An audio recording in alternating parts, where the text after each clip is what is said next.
Good evening, and welcome to another edition of Michael Badaway Live. I'm your host, Michael Badaway. We'll get right to it, starting with some news today. Got lots going on in the world, lots going on. A little bit of history for you, a bit of a lesson. I don't know if you're aware, but technology. Today in 1888, Kodak released its first ever camera. Who would have thought that the telephone would one day make the camera go obsolete and Kodak pretty much bankrupt. Also, we've got researchers saying millennials apparently are staying married, which is kind of a new deal. People have been getting divorced more and more as time has been going on. Finally, in recent years, the divorce rate had stabilized. Now, as it happens, the millennials, who everybody always talks negatively about, are staying married. Perhaps we could take a lesson from the kids. Pandemic news, we've got a drone that's being released. Check this out. There's going to be a pandemic drone in Connecticut, and it can scan you from 190 feet away, detect your temperature, see whether or not you're sneezing or coughing, your heart rate, and I don't know, I guess take you out if you have the virus, whatever it may be. And as I said last time, we're not going to call it the coronavirus anymore or COVID-19. Just going to go straight up with the virus, because that's what it is. It's the virus. You know what I'm talking about when I say the virus. So 13.9% of New Yorkers have the virus. So you understood what I said there. They apparently have the virus, which if you get to 85%, my understanding is you have some sort of herd immunity at that point in time, which maybe that's what they're trying to do in the States, is rip the Band-Aid off. It's certainly one way of doing it. That would explain why the United States has so many more cases than the rest of the world.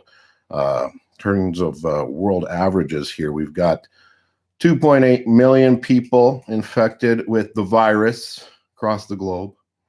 Of those, 196,000 people have passed away.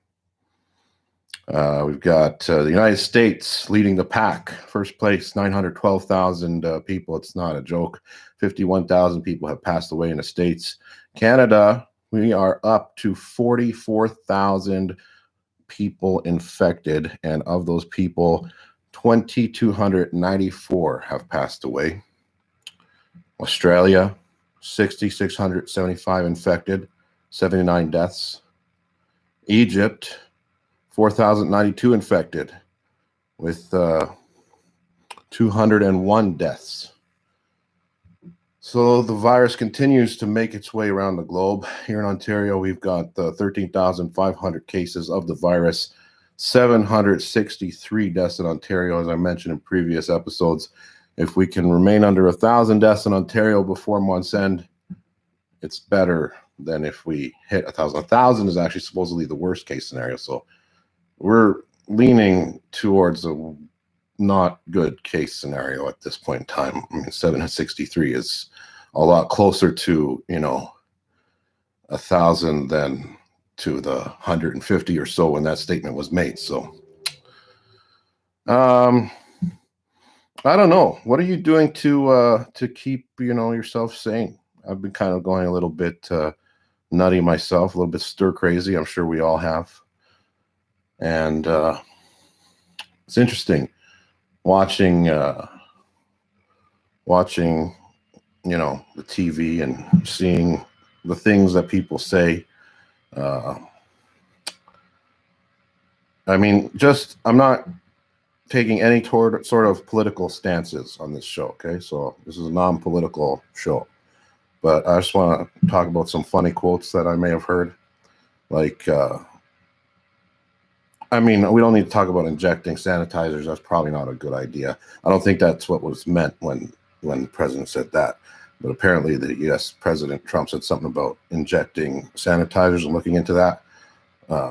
Maybe he meant like antibiotics, but not a good idea, perhaps.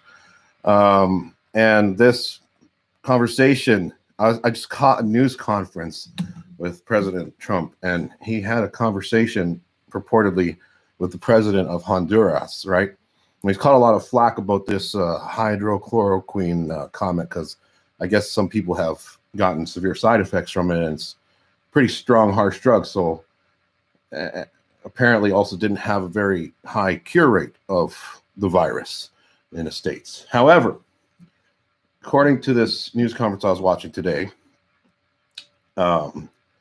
President Trump said that he spoke with the president of Honduras, and the president of Honduras said that they are having great luck with hydrochloroquine, and that, and now I quote, he said this to the reporter, "The president of Honduras, check with him, call him."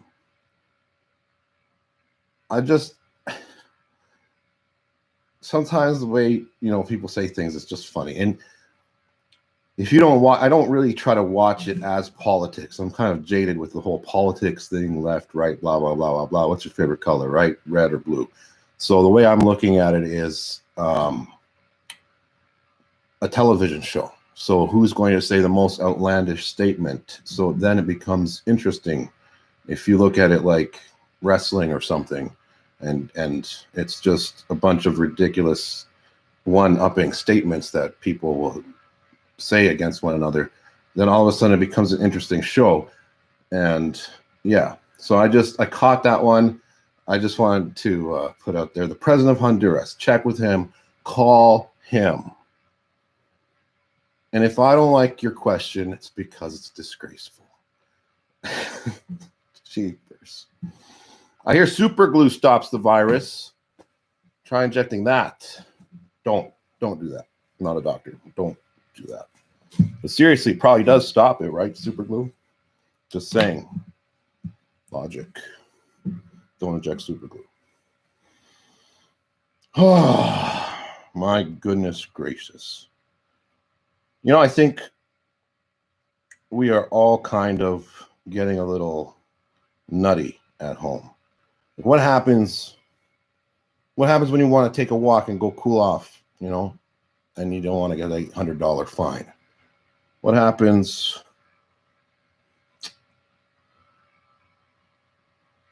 when you don't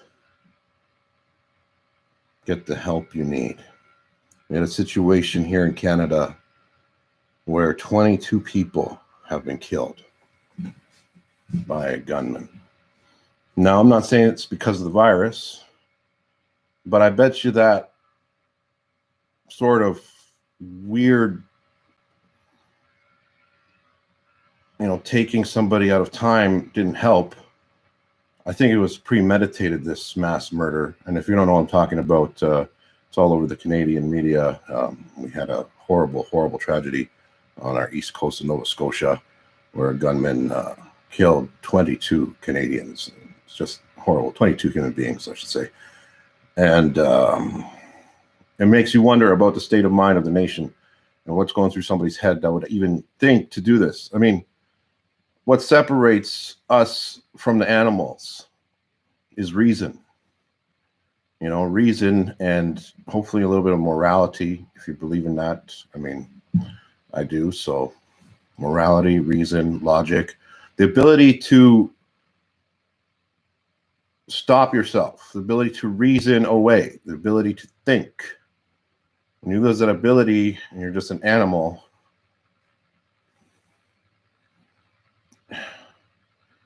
it's just sad to see it. Especially in this day and age, we like to think of ourselves as so high and advanced, when in fact, we're not that great as a species overall. I mean, the fact that people still do this sort of thing is just, that's disgraceful. I hope you're staying safe during this time. I hope you are keeping your sanity, whatever that means. I look forward to sharing with you in the future. Stay safe, and we'll talk next time. I'm Michael Badaway.